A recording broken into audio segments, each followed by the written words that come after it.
Hello and welcome to the 31st episode of Jazzology, presented by Savage Content. I'm your host, Willard Jenkins. We're here alternating Fridays, giving two jazz fans the opportunity to compete against each other for a chance to win $100. Each contestant will be asked a question worth 2 points. If they're unable to answer correctly, their opponent will have the chance to steal the question for 1 point. We will ask 10 questions. And at the end of the 10 questions, the person with the lowest score will get a bonus question for the opportunity to tie the score.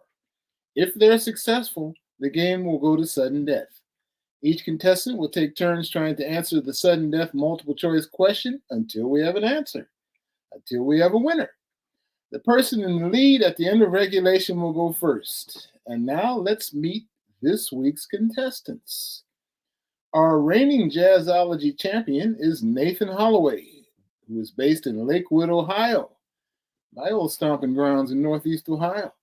Nathan is a teacher, saxophonist, and self-described freelance jazz musician who is the artistic director for the Northern Ohio Youth Orchestra's Vanguard Jazz Combo. And Nathan also has his own Dr. Jazz podcast, which has produced over 200 episodes. So what are you working on these days, Nathan? Well, we're working on a lot of different things. We've got a couple of new episodes of the podcast going, but I do want to put a quick shout out that the Vanguard Jazz Combo from the Northern Ohio Youth Orchestra is about to do their annual concert at the Bop Stop Jazz Club this Sunday, the 28th. At 2 o'clock Eastern Standard Time, and it's free of charge for anybody to come on in, but we do welcome any donations that anybody would like to make, and it's going to be an awesome, fun time with a bunch of great high school cats who have really worked really hard this year. So that's the main thing on the plate. Is there a web link that people can consult to learn more about that band, the student band? Yes, if you go to noyo.org, that's noyo.org. That is our website. You go under ensembles and camps, and that way you can find out more information about the Vanguard Jazz Combo. And it's just, I'm really proud of these high schoolers and all the hard work that they've put in. And if you want to stream the concert, you can do that through the Music Settlements, the Bop Stop through the Music Settlements website as well. And thanks for representing Miles Davis today with that shirt. Thank you. Happy to do it. Honored to do it. And now let's meet our challenger for the 31st episode of Jazzology. Our challenger is vocalist Kathryn Farmer. Kathryn Farmer has been hailed as a soulful, inspiring storyteller whose debut recording was Moon Dance on the Times Square label. Tell us what you're up to with your vocal pursuits these days, Kathryn. Well, just before the pandemic, I was mostly in Asia. I was singing a lot of hotels and concerts in all different parts of Asia, Japan, Taipei, Seoul, Korea. But since the pandemic, I was sent home from Vietnam, and that was March 19th, 2020. That's when I was sent home. I remember the date. And after the pandemic, now I've been kind of reinventing myself, doing a lot of big band now and groups. I sang yesterday with Craig Holiday Haynes, the son of Roy Haynes, and been doing concerts in Brooklyn at the Jazz Brownstone. It's in Bedford-Stuyvesant. And I have an upcoming concert with Doug Karn we have a couple days at Dizzy's Coca-Cola. And that'll be on August 7th and 8th. I'll give a shout out, shameless shout out. Why not? Why not? Why not? And then we're going to be with Doug Karn at the Jazz Museum. And we'll be there on August 9th. And then he's going to take us to Atlanta, the whole band. It's going to be really great. So I'm looking forward to that. All right. Well, sounds like you got a lot of activity coming up. Yeah. Well, let's get to today's Jazzology questions. And as our reigning champion, Nathan Holaway goes first. Yes, sir. Ready, Nathan? As ready as I'm going to be. The book titled Jazz Is was written by which of the following authors? Would that have been A, Gary Giddens, B, Dan Morgenstern, C, Nat Hentoff, D, Leonard Feather, or E, Albert Murray? These are all fantastic authors. Whew. I know that Albert Murray did a whole lot of great stuff with Count Basie and his autobiography, Good Morning Blues. And he also had Stompin' the Blues, which is a fantastic book. Right? Nat Hentoff, of course, I believe co-authored Hear Me Talking to You, as well as The Jazz Life. Both of those are great. And Gary Giddens has so many books on jazz. Rhythm-a-ning, Weatherbird, Visions in Jazz. Dan Morgenstern's great too. He's been just about everywhere. So any one of these could be it. I'm trying to picture the cover in my head, and I'm drawing a blank. So I'm going to have to take the best educated guess that I can.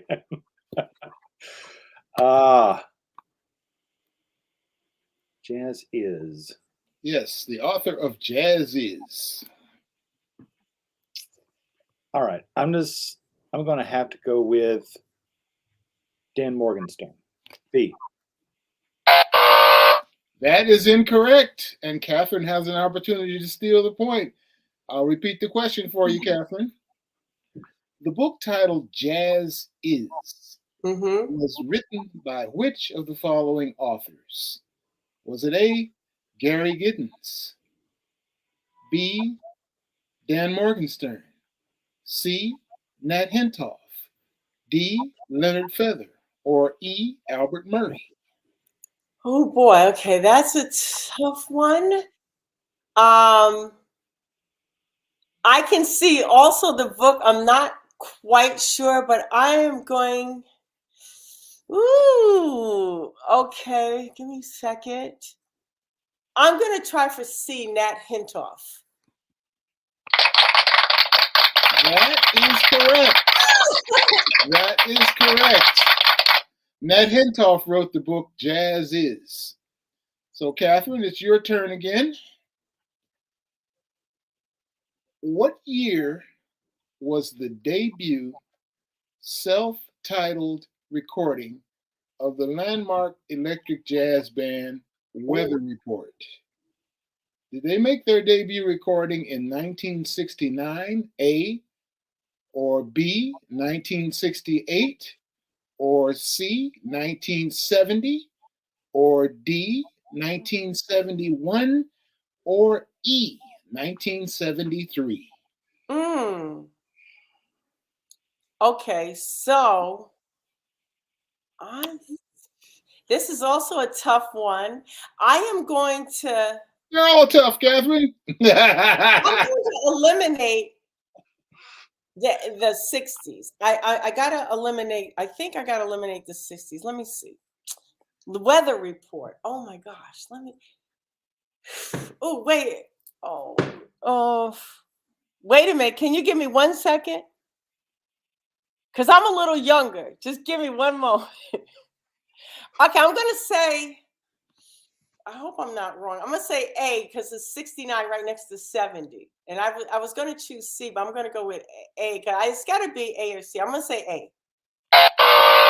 That is incorrect. Nathan, what year was the debut self-titled recording of the landmark electric jazz band known as Weather Report?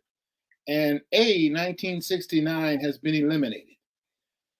Was it B, 1968, C, 1970, D, 1971, or E, 1973? Which of those was the year that Weather Report made their debut recording? Well, luckily, Weather Report is one of my favorite bands, and they were an offshoot of the great Miles Davis.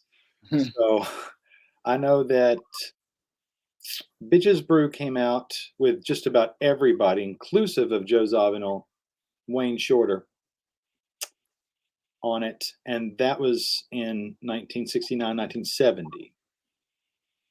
So, and I can see the cover. It's like a blue cover.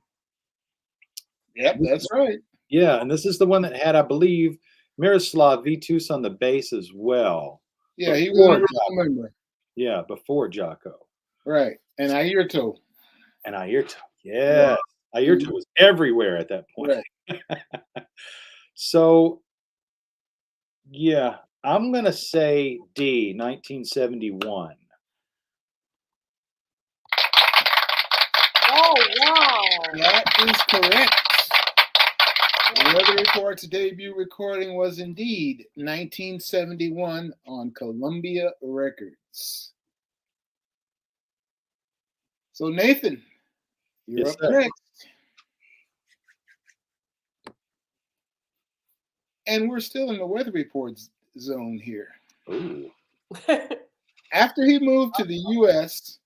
from his native Austria, oh, wow, to attend Berklee College of Music in 1959, what was pianist, keyboardist, composer, and co-founder of Weather Report Joe Zawinul's first touring opportunity? Oh, wow.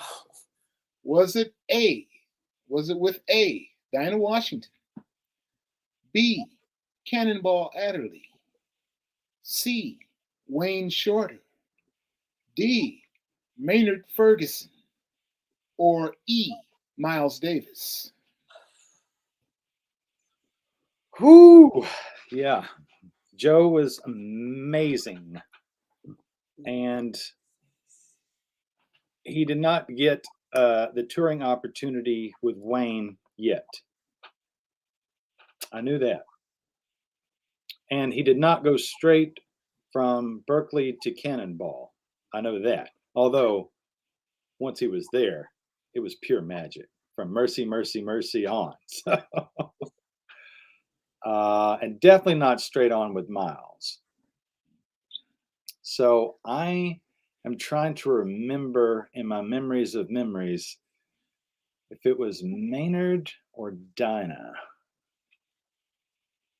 And I want to say it was A, Dinah Washington, who happens to be from Tuscaloosa, Alabama. But that also happens to be incorrect. so Kathryn? Okay, this is a tough one. Now, let me repeat the question. Yeah, okay.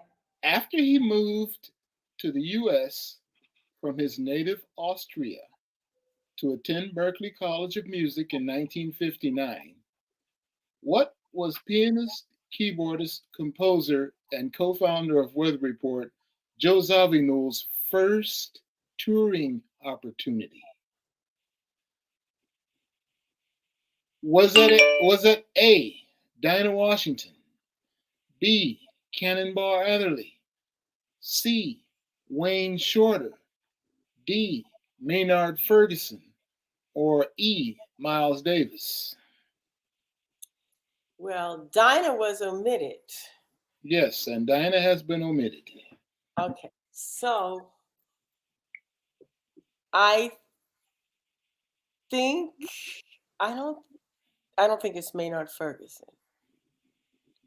I think that's before Joe Zawinul. So I think he came into Wayne Shorter after some popularity. I'm going to say that leaves me with Cannonball or Miles. I'm going to pick Cannonball. I'm going to pick B. The correct answer to that question is D, Maynard Ferguson. Oh! He was actually working with Maynard Ferguson that he met Wayne Shorter for the first time.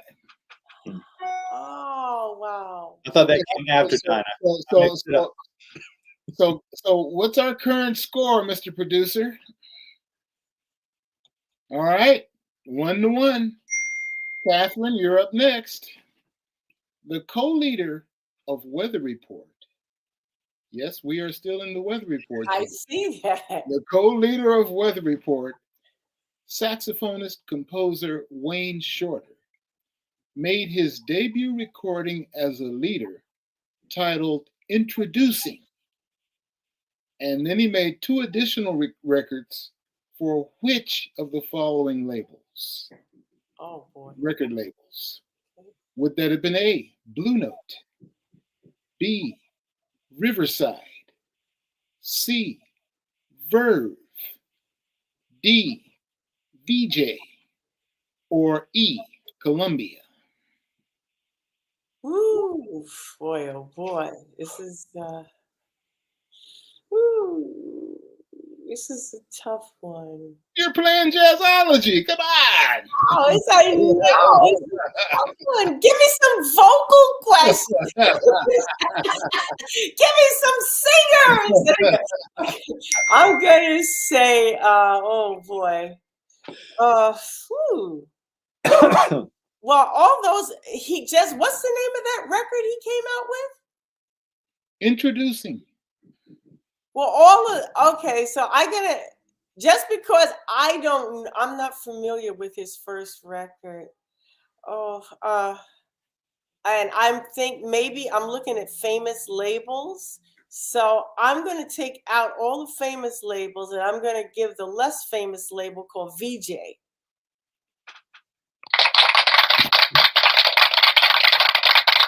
So, Kathryn rules by the process of elimination. Indeed, Wayne Shorter made his first recording and made 2 additional recordings for the small label out of Chicago known as VJ Records. So, Nathan? Yes, sir. You've fallen behind here. I know. And I knew that one. It's time to sit up as our reigning champion. Okay, Nathan, the great Latin jazz pianist and composer Eddie Palmieri made a record in 1972 titled Harlem River Drive. Who was the baritone saxophonist on that record? Was it A, Jerry Mulligan, B, Gary Smulyan, C, Ronnie Cuber, D, Hammett Blewett, or E, Nick Brignola?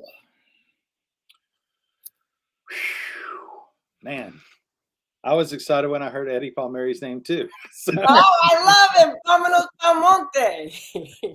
and then I saw the rest of the question and I went, oh man.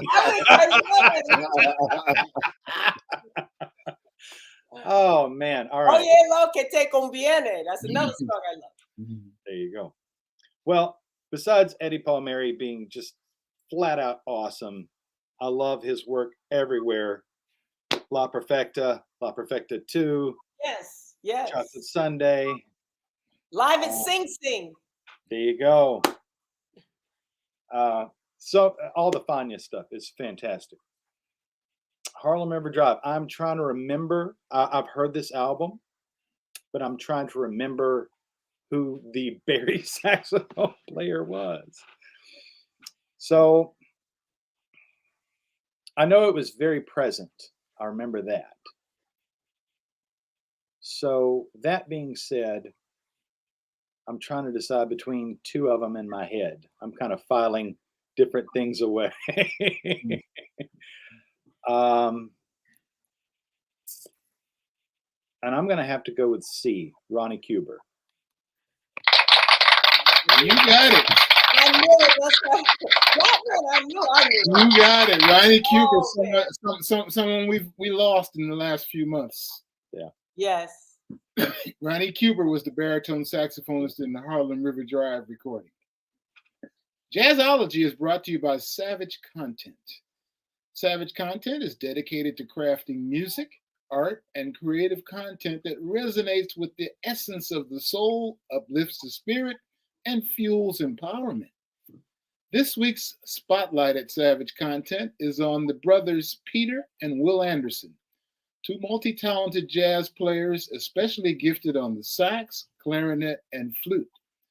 The Anderson brothers are joined by Jeb Patton on piano, Neil Miner on bass, and Alex Ratterman on drums.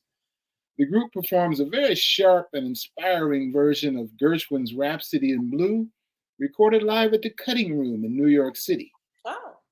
Visit www.youtube.com/@savagecontent to watch this performance, as well as past Jazzology trivia shows. And this is our 30th episode, so if you're just getting hip to Jazzology, you got some catching up to do.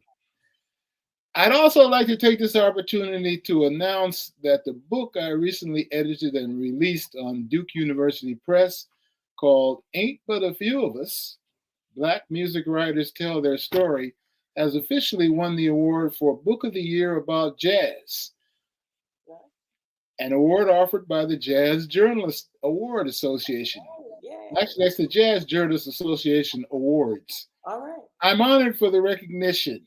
Please check our Jazzology Trivia Show Instagram account for a post and a link providing more information on my book, Ain't But a Few of Us. And now it's time to ask our contestants our favorite question. Kathryn, you're new to the game, so we'll ask you first. Okay. Kathryn Farmer, how did you fall in love with jazz? Oh, it was easy. My mom and dad had a soul food jazz restaurant, and he had live jazz in there. And he had me teaching me how to make soul food. So jazz was around me. I didn't have to like find it.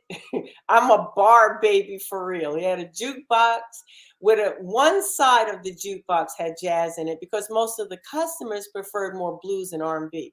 But he had one side, the left side was for his favorite, which was jazz. So I was around it all the time, 24/7. My mom would have to yell at him and tell him to turn that off for a while. So, and the bar was there, and I'm a bar baby. I used to take the tops to the beer bottles and have to dump them into a bag. And I'm doing this and listening to jazz while I'm doing this at 4, 5, 6, 7 years old. There we go. Well, Nathan, you've answered this question previously, so we have to ask you, Nathan, what are you listening to these days? Oh, well, today, Miles, all morning, as I'm working, Miles Davis. But most any other given day this week, I want to say it's been the new set that came out about Bill Evans called Treasures. That's a wonderful set. Past that, always listening to Thelonious Monk. Always listening to Monk. There's always some new John Zorn album around the corner that's bound to be different. So I always listen for different things that way. And past that point, I've been actually trying to get wrap my head around more of Hot Lips Page. All right. Yeah, who is the brother of Walter Page. I didn't put those two together, but yeah. There you go. You're going deep. Yeah. Well, Kathryn, Yes. you're up next. Okay. And we have a tie score. Oh boy. He's good. Kathryn, the following great jazz musicians all came from which American city? Earl Father Hines, Mary Lou Williams, Ahmad Jamal, and Stanley Turrentine. Did they all come from Indianapolis, A? Did they all come from B, Chicago? Or how about C, Detroit? Or did they come from D, Pittsburgh? Or did they come from E, Philadelphia? Oh boy.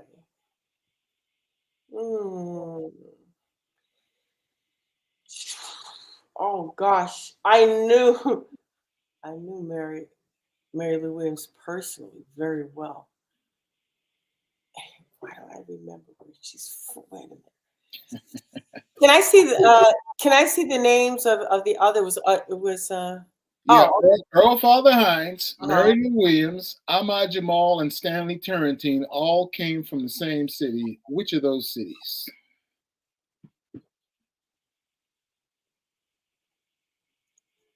I'm going to say Pittsburgh.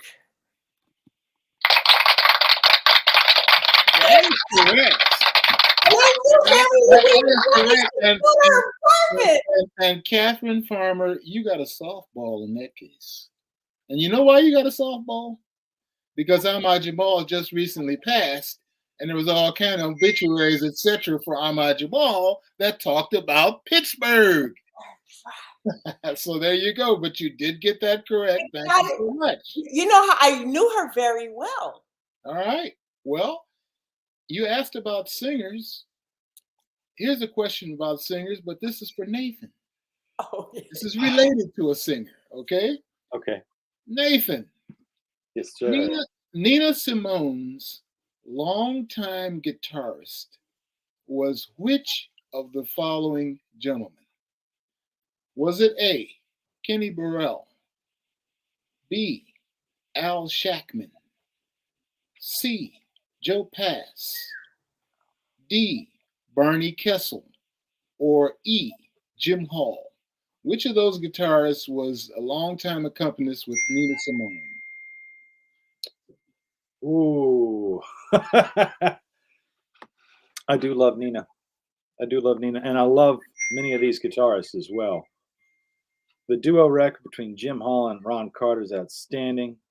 Kenny Burrell's Midnight Blue and Chitlins Con Carne is one of my go-tos. Love it. All Joe Pass's Virtuoso albums are great. And the stuff with Ella is great too. So this is, and Barney Kessel's fantastic. He became an LA studio guy, I believe, and just fantastic taste. But I'm going to have to go with B, Al Shackman. That is correct. And if you haven't seen it, you ought to see the Nina Simone documentary. Al Shackman is interviewed extensively in that documentary, and he had some very kind things to say about Nina and about working with Nina and about how he felt like Nina was a sister to him. So definitely Al Shackman was Nina Simone's longtime guitar accompanist. Yes, Kathryn, you're up next. I'm up next. Okay. Pianist Bob James. Wow. Was first recorded by Quincy Jones for Mercury Records. Bob James subsequently toured with which vocal great? Wow. Was it A, Carmen McRae, B, Sarah Vaughan, C, Dinah Washington, D, Betty Carter, or E, Helen Merrill?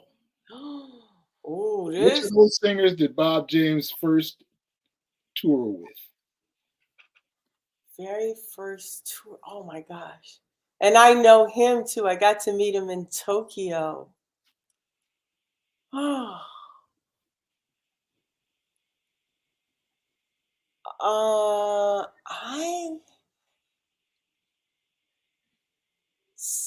Let me see. Oh, Betty, I don't think Betty. Oh, it's a tough one. But I met him in Tokyo. He was doing a concert at the Blue Note in Tokyo. That's the first time I met him. Carmen.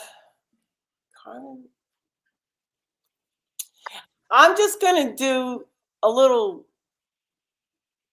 Can I do a process of elimination? Because I'm thinking some of the singers. Well, it sounds like you're doing that. So I am. Those first four singers are really, really more, to me, more popular in your face kind of singers. I'm going to go with Helen Merrill, the number E. That is incorrect, Kathryn. So the question now goes to Nathan. Nathan pianist Bob James was first recorded by Quincy Jones for Mercury Records. He subsequently toured with which vocal great? Would that have been A, Carmen McRae, B, Sarah Vaughan, C, Dinah Washington, D, Betty Carter, and E, Helen Merrill has been eliminated. Right. Oh, a lot of great vocalists on here.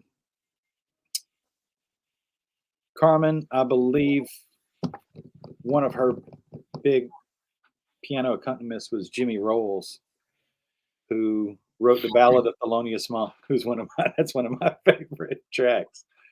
Sassy definitely worked with Quincy. So did Dinah. Mm-hmm. I already got burned by Dinah once. So I'm really hesitant to go there. Oh. But I'm going to say Sassy. I'm going to say Sarah Vaughan. And that is correct. Bob James did indeed tour as the piano accompanist for Sarah Vaughan. Yeah. And Wow. now our next section of questions relate to Downbeat magazine poll winners. Oh boy. The critics poll or the readers poll. And Nathan is up next.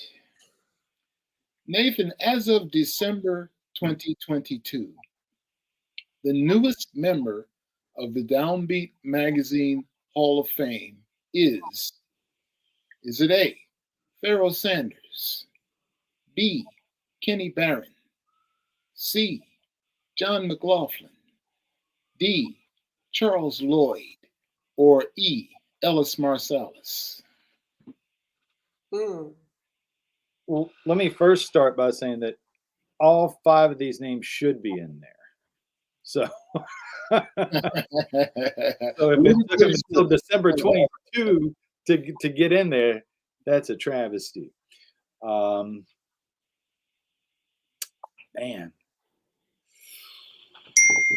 I want to say that some of these names probably have already been in there previous to December of 2022. I mean, Pharaoh, obviously, we lost not too long ago, and was an absolute spiritual legend in his music. And I even love that album that he did with Floating Points. Ellis Marsalis, we also lost not too long ago, and he was an immense player and educator, and of course, patriarch to the whole Marsalis family: Branford, Wenton, Delfeo, Jason. But it becomes the question of who is the unsung hero out of these 5. I'm going to I think I'm going to go with B, Kenny Barron. That is absolutely correct. Kenny Barron. Kenny Barron was inducted into the Downbeat Magazine Hall of Fame in 2022 for the readers poll. All right. You ready, Kathryn? I'm trying to be ready. And Mr. Producer, what's our score again, please? There we go. Time to play catch up, Kathryn. Okay. The artist of the year in the 2022 Downbeat Jazz Critics Poll was which of the following artists? Was it A, Charles Lloyd, B, Christian McBride, C, Terry Lynn Carrington, D, Kenny Garrett, or E, Maria Schneider? Okay. I would I'm vacillating between two names here.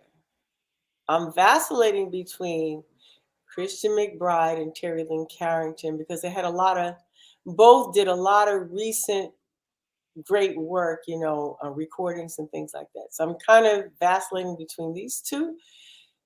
And it's a tough one. Those just gotta be, to me, in my mind, it's gotta be one of the two. I'm gonna say B, Christian McBride.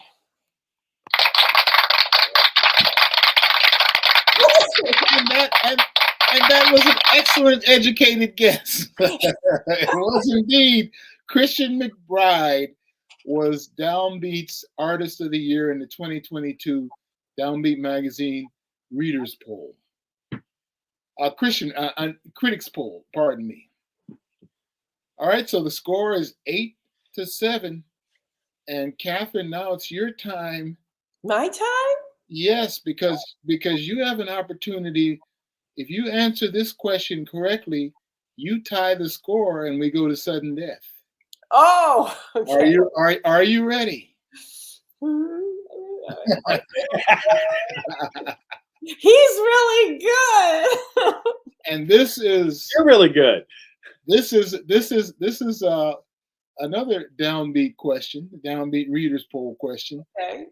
The Artist of the Year in the 2022 Downbeat Magazine Readers Poll was A, John Baptiste, B, Christian McBride, C, Cecile McLaurin-Salvant, D, Terry Lynn Carrington, or E, Charles Lloyd. Which of those artists was the Artist of the Year in the 2022 Downbeat Magazine Readers Poll? Readers Poll. I'm gonna take an educated guess because my other, and Christian is still up here, but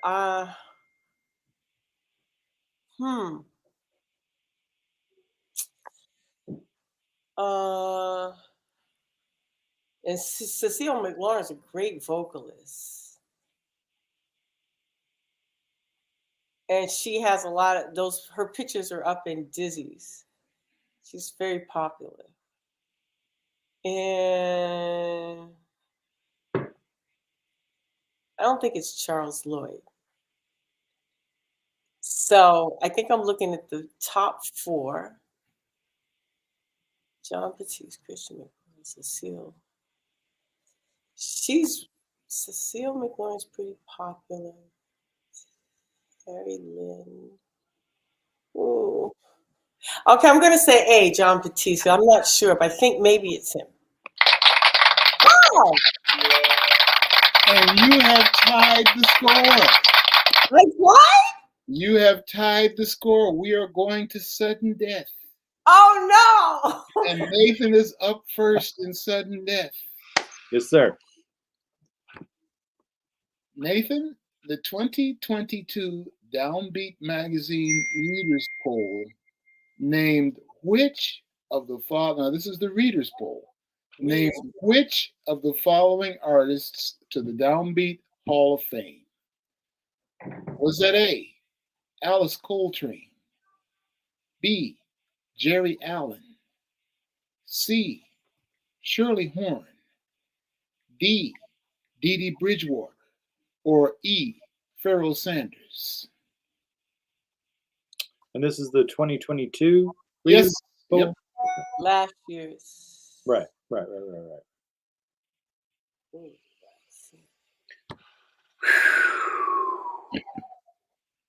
Fantastic musicians on here and vocalists.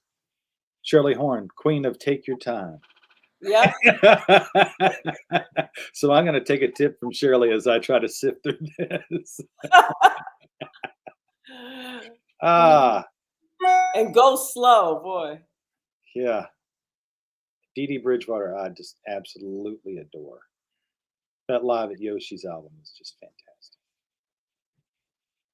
Pharoah is Pharoah. I'm going to guess Pharaoh and Alice both should have been there. Although I'm not sure Alice got her due before. She definitely should have. Because I love Alice Coltrane. Journey in Sakita Nanda and those kind of albums are just fantastic. Oi. All right. It's time to make a decision. For the win. I want to say that it's got to be B, Jerry Allen. And Nathan for the win.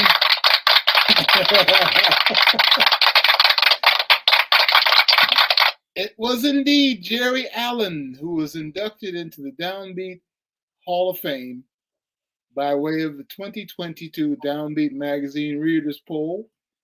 And so congratulations to Nathan Holaway on his win. We encourage each and every one of you to try your hand and play Jazzology.